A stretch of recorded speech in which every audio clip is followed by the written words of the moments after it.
La ouija. Seguiré contando que al salir del trabajo me dirigí a la casa con el propósito de descansar, pues la carga de trabajo que tuve ese día había sido muy pesada. Encontré a Sofía muy preocupada y mis hermanos estaban sumamente espantados. Sofía me abrazó fuertemente y dijo: «Carlos, no te imaginas lo que acaba de suceder. Los muchachos trajeron una ouija, según que para tratar de comunicarse con Isidro. La tabla empezó a insultarnos a todos, diciendo que la dejáramos descansar y que no se movería hasta después de las 6 de la tarde. Pero Norma siguió insistiendo, y yo anotaba las letras. De inmediato me di cuenta de lo que estaba escribiendo. Al leerlo me percaté de varios insultos. «Déjame en paz, puta. Siempre estoy contigo. No me estén chingando. No soy Isidro. No te hagas pendeja». Posteriormente, Sofía me dijo que Norma siguió forzando la tabla hasta después de la hora prohibida. Incluso describió que en ese momento le pidió a Emanuel que se pusiera la tabla entre las piernas para moverla juntos. Entonces Norma preguntó que quién era y la tabla le respondió: «Siempre estoy contigo y ahora me encuentro dentro de Emanuel».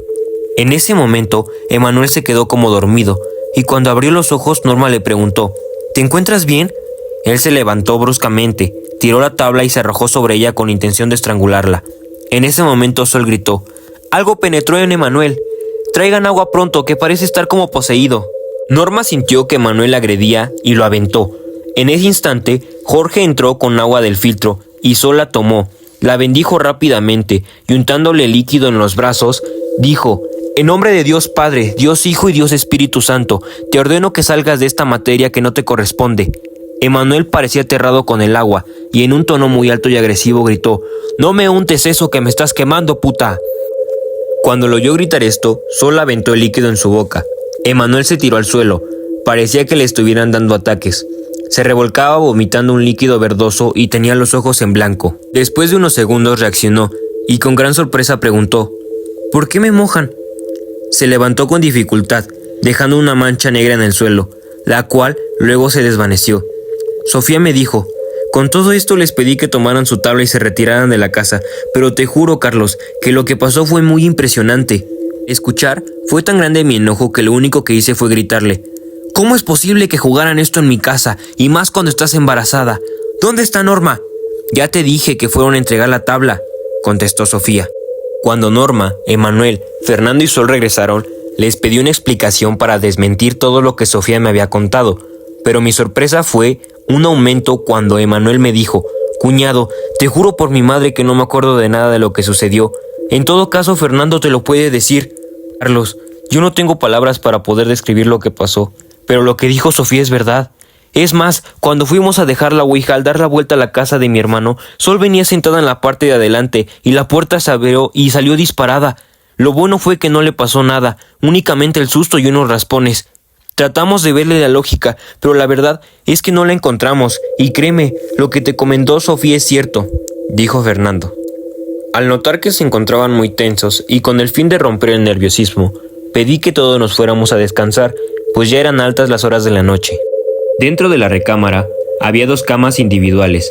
En una descansaban Norma y Emanuel, en la otra Sofía y yo. Recuerdo que aproximadamente a las 4 de la madrugada algo se subió a los pies de la cama, como si fuera una persona a gatas. Claramente se podía percibir un olor pestilente. Me desconcerté y tuve que despertar a Sofía para preguntarle si había sentido y olido lo mismo que yo. Me dijo que me estaba sugestionando por lo ocurrido con la ouija, que me tranquilizara. De pronto Emanuel empezó a hablar de una forma muy rara, y Sofía y yo nos pusimos nerviosos. Nos levantamos para salir al patio a fumarnos un cigarrillo y tratar de despejarnos. De regreso, al acostarnos, la temperatura empezó a descender y se volvió a sentir algo que subía por los pies de la cama. Esta vez lo sentimos los dos. Nos miramos sorprendidos, y dentro de mi sorpresa recordé que mentándole la madre cualquier materia se retira. Por lo tanto, empecé a decir una serie de palabras altisonantes, pero la sorpresa fue mayor, ya que lejos de cambiar el ambiente, nuestra cama empezó a elevarse. Aterrados, nos bajamos de inmediato, y sin más, nos dirigimos a la calle tratando de encontrar lógica a lo que había sucedido. Con mucho miedo y abrazados, regresamos para encontrar que ni Emanuel ni Norma habían despertado, pero entonces él empezó a hablar en un idioma extraño. Esto nos dio pavor, y decidimos alejarnos lo más pronto posible. Nos fuimos a dormir a un hotel que estaba por el circuito interior. Allí comentamos el incidente, Nos repetíamos que no podía ser que la cama se hubiera elevado, y lo más sorprendente era que estábamos despiertos, por lo tanto, tenía que ser absolutamente real. Después del amanecer, nos dirigimos a la casa y encontramos a Fernando despierto y preocupado. Él me comentó que toda la noche había intentado despertar y no pudo ni moverse, pero lo más extraño del caso era que habían estado arañando la puerta y se habían oído unos gruñidos. Realmente lo noté muy preocupado, y sin hacer más comentarios, entramos a despertar a Emanuel y a Norma. Ella estaba de pie mirando a Emanuel, quien se encontraba sentado en la cama con la cara hacia abajo sin pronunciar palabra. Norma se volvió y nos dijo que tenía 2 horas sin moverse. Fernando se acercó y le preguntó a Emanuel qué le sucedía. Este movió la cara, se incorporó y se quedó un rato mirándonos. Todos guardamos silencio, esperando una respuesta. Pero nos sorprendió cuando con una voz ronca y fría contestó: No tengo nada, pendejo. Y salió de la recámara. Fernando y yo intentamos pedirle una explicación, pero Norma se adelantó exigiéndola. Manuel, ya con su voz, mencionó que no recordaba nada del insulto, pero regresó a darnos una disculpa. Realmente nos sorprendió a todos, pero procuramos no comentar más. Con el paso de los días, el ambiente se fue calmando, todo volvió a la normalidad. Cierto día conocí en el trabajo a un muchacho llamado Evaristo, quien me preguntó si sabía tocar guitarra, ya que él tenía un grupo de rock cristiano y su guitarrista estaba enfermo, por lo cual me pidió tocar con él al siguiente domingo. De regreso a casa, muy entusiasmado, les platiqué a los muchachos del concierto. Fernando preguntó dónde sería. Respondí que no sabía, pero que Evaristo pasaría por todos el domingo a las 9 de la mañana. Nos encontrábamos muy emocionados, y Evaristo se presentó puntualmente con una combi en la cual transportaría a toda la familia. Emanuel comentó que él conocía la calle, y para que pudiéramos llegar más rápido quería manejar la camioneta. Evaristo no se opuso a la idea. Todos nos subimos y el trayecto fue muy agradable, pero al acercarnos a la dirección, Emanuel paró la camioneta y dijo: «Yo no quiero ir», y sin dar más explicaciones se bajó y echó a correr. Norma lo siguió. Todos nos quedamos sorprendidos. Sin embargo, llegamos al hogar, y la sorpresa fue mayúscula cuando nos dimos cuenta que el famoso concierto era en una iglesia. Participamos en él como ya lo teníamos planeado. Al final de este espectáculo, me encontraba enrollando el cable de mi guitarra, cuando Evaristo se acercó a preguntarme por qué Manuel y Norma no quisieron estar presentes. Le contesté que ya tenían varios días de estar muy extraños, desde que Norma había creado la historia de la muerte de Isidro y había conocido a la bruja Margarita, quienes les había curado la tabla ouija. Poco a poco le di más información de lo que había pasado. Se quedó sorprendido y me pidió hablar con el pastor de la iglesia. Nos dirigimos a la oficina donde se encontraba esperándome. Cuando entré, me dijo que me sentara y me pusiera cómodo. Al tiempo, me pidió que le explicara la experiencia. Mientras narraba el suceso, el pastor llamó a más gente para que escuchara la historia, la cual tuvo principio en el mes de mayo. Después de varias horas de explicaciones e interrogatorios, nos pidió que lo dejáramos deliberar lo platicado con su gente. Fernando, Sofía, Jorge, Luis y yo nos encontrábamos desconcertados y nos mirábamos unos a otros, sin poder descifrar lo que estaba pasando. La puerta de la oficina se abrió y el pastor nos invitó a pasar. Nos pidió permiso para que al día siguiente fueran a rezar a la casa, ya que en ese momento no lo podían hacer.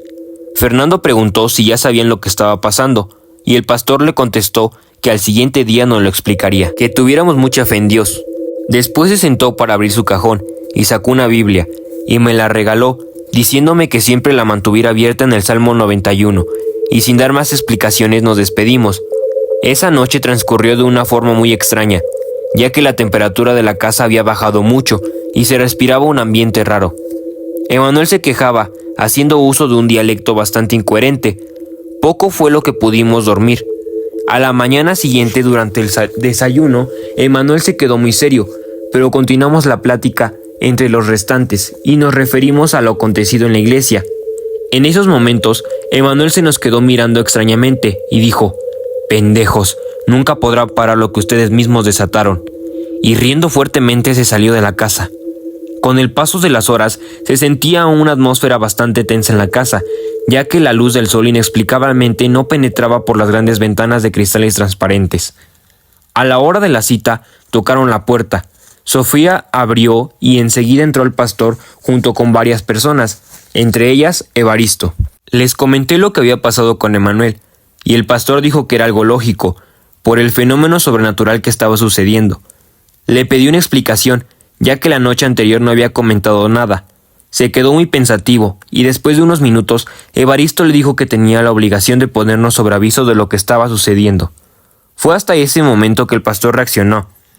Sé que les extrañará esto, pero cuando jugaron con la ouija se conectaron con otra dimensión, y por la hora en que la jugaron invocaron al demonio. Por esto fueron los insultos de la tabla, y la advertencia de no jugarla después de las 6 de la tarde. Al parecer este ente o espíritu se posesionó del cuerpo de Manuel, y por lógica habita dentro de él.